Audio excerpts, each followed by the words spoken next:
Hi guys, Mrs. Garris here, ready for some reading. I hope you are too.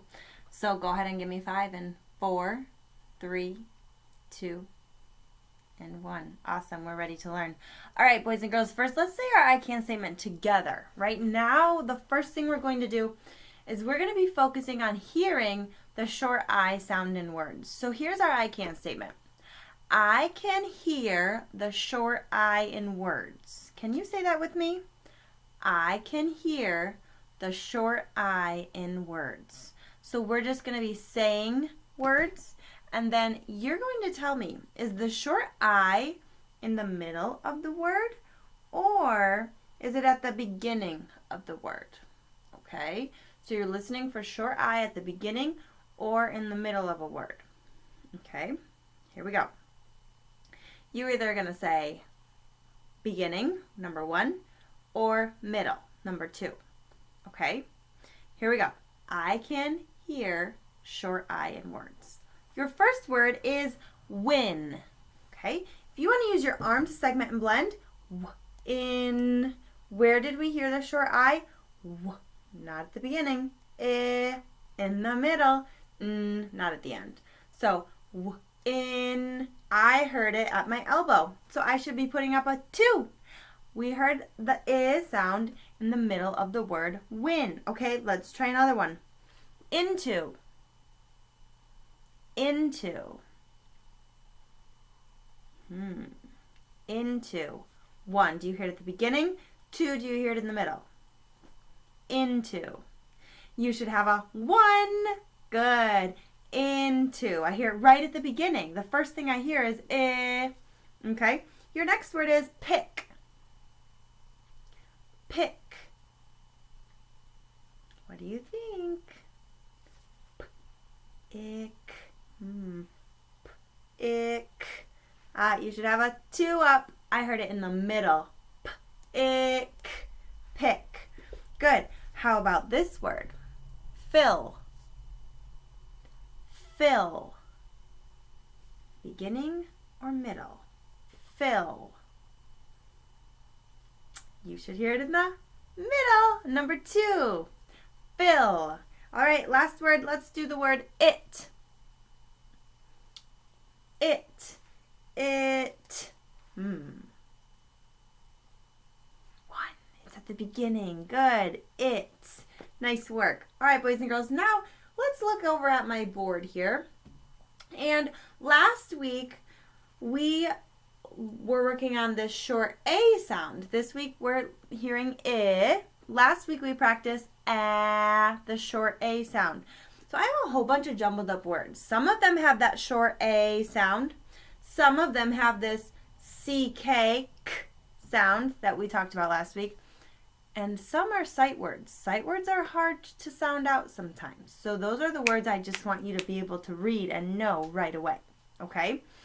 So I don't know if it looks pink, but I have my pink words, my blue words, and my purple words. Okay? Will you read my pink words first? Just take a minute and take a look. See if you know any. And if you don't, we'll go over them. Okay?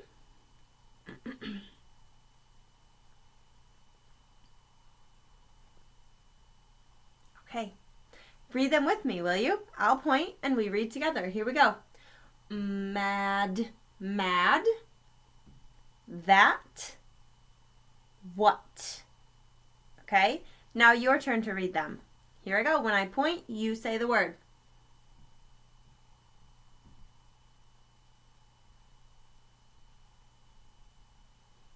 Okay, good. Mad, that, what. Can you say them faster? Here we go. Good work. All right, let's look at the blue words in the middle.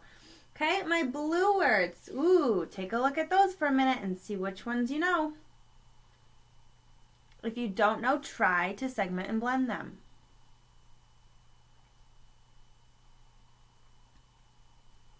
Get ready? Read them with me first. Here we go. Nap. Nap. K-a-me. Ka-a-me. I can't blend that one. That must be a sight word. Can't sound it out.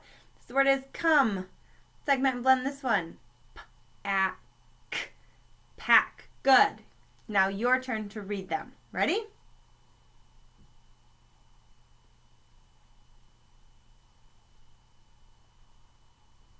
Good. Nap, come, pack. Can you do it a little faster this time? Let's see. Sweet. Good work. All right, last row. Our column here has purple words. Go ahead and segment and blend the purple words if you can.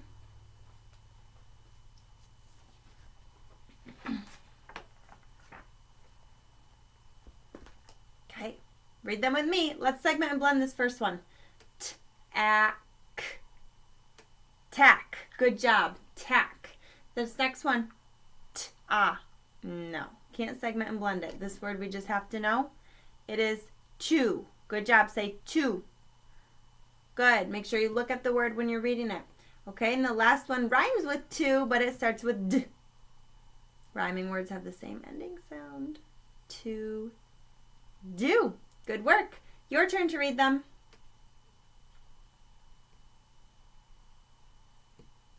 Nice. Tack, to, do. Can you look at them one more time? See if you can go faster when I point. Here we go. Nice work. Awesome job. All right. Last thing we're going to do, boys and girls, is just a quick review for our comprehension, which means our comprehension is, are we understanding what we read? Here's another I can statement for our comprehension this week. Okay. It says, I can understand what happens in a story. Okay.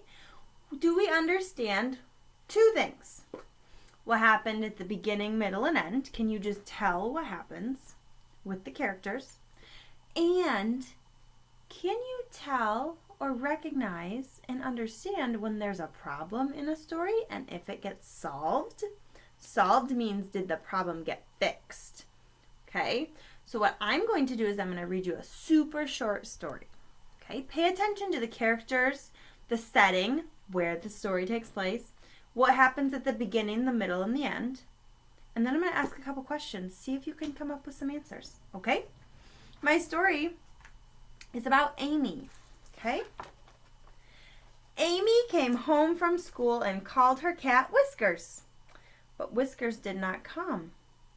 Amy looked for Whiskers under her bed. She checked his spot on the sofa. She searched her closet. Where could he be?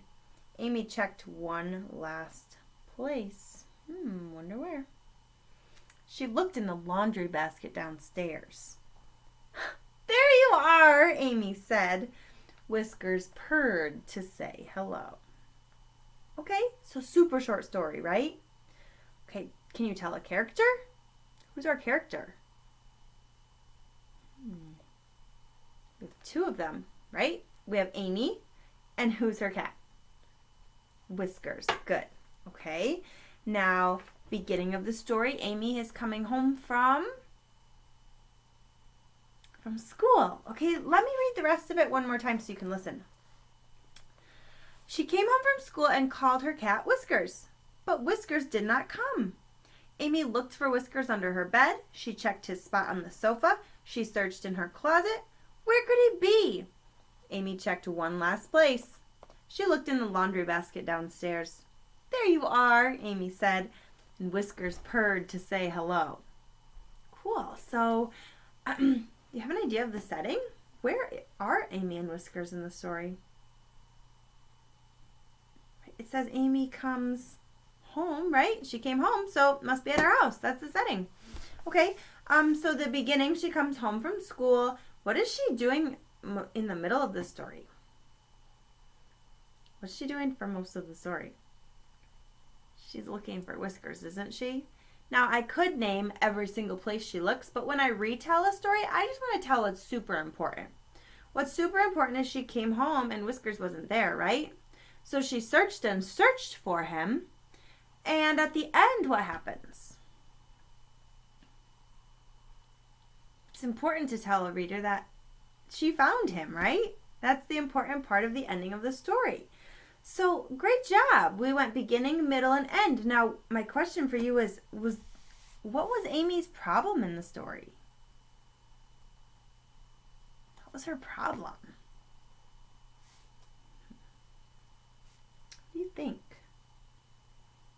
I hope you said she couldn't find whiskers. That's like the big problem, right? She has to figure out a way to solve her problem. Does she solve it? Yes or no? Give me a head shake. Yes or no? Does Amy's problem get fixed? That's what solve means. Does her problem get solved? You should be going at Mrs. Garris right now. Yes, it gets solved. How does it get solved? How do we know it gets fixed? She can't find whiskers. Well, does she find him? Give me a big old nod again. Yes, she finds him. She finds him in the laundry basket, right? Good work. So I have something I want to leave you with thinking about today. Have you ever had a problem that you had to solve? Get thinking. Have you ever had a problem that you had to solve? Let me think of one that maybe I've had to solve. A problem I had that I had to solve. Well, I'll tell you one yesterday. I ran out of toothpaste. That's a problem. I need to brush my teeth to stay healthy. So, how did I solve my problem? I went to the store and I bought some more toothpaste. Okay? We have problems in our lives all the time, and we are always trying to figure out ways to solve them. I bet you have a good one too. Okay, I can't wait to hear you share it with me. And I hope you have a wonderful rest of your day, boys and girls.